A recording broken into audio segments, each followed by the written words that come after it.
ప్రభాస్ ప్రశాంత్ నీల్ కాంబోలో తెరకెక్కిన సలార్ మూవీ ఉగ్రం మూలకథ ఆధారంగా తెరకెక్కిందని ప్రశాంత్ నీల్ ఇప్పటికే క్లారిటీ ఇచ్చారు.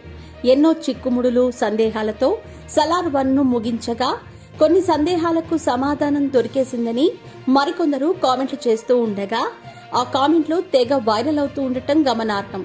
సలార్ 2 మూవీలో వరద తమ్ముని పాత్ర దేవా చేతిలో చనిపోతుందని తెలుస్తోంది. ఆ పాత్ర మరణం వల్లే దేవా వరద మధ్య శత్రుత్వం ఏర్పడుతుందని ఉగ్రం సినిమా చూసిన నెటిజన్లు కామెంట్లు చేస్తున్నారు. అయితే సలార్ 2లో ప్రశాంత్ నీల్ మార్పులు చేసే అవకాశాలు కూడా ఉన్నాయని మరికొందరు అభిప్రాయం వ్యక్తం చేస్తున్నారు.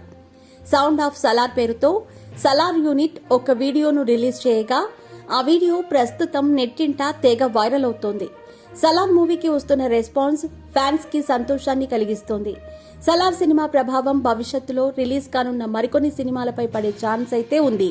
మరోవైపు షారూక్ ఖాన్ ఈగోపై సలార్ దెబ్బ కొట్టిందని కామెంట్లు వ్యక్తమవుతున్నాయి. షారూక్ సినిమాలు ఎక్కువగా ఆడే మరాఠా మందిర్లో సలార్ 1 సినిమా ప్రదర్శితమవుతోంది. ఈ థియేటర్లో గత 28 ఏళ్ల నుంచి దిల్వాలే దుల్హనియా లే జాయేంగే సినిమా ఒక షోతో అయినా ఇప్పటికీ ప్రదర్శితమవుతోంది. ముంబై సెంట్రల్లో ఉన్న ఈ థియేటర్లో సలార్ సినిమాకు ప్రాధాన్యత ఇవ్వటం షారూక్ ఖాన్ ఫ్యాన్స్ కి సైతం షాక్ ఇస్తోంది. సలార్ 2 సినిమా రాబోయే రోజుల్లో మరిన్ని అరుదైన రికార్డులను సొంతం చేసుకుంటుందేమో వేచి చూడాలి.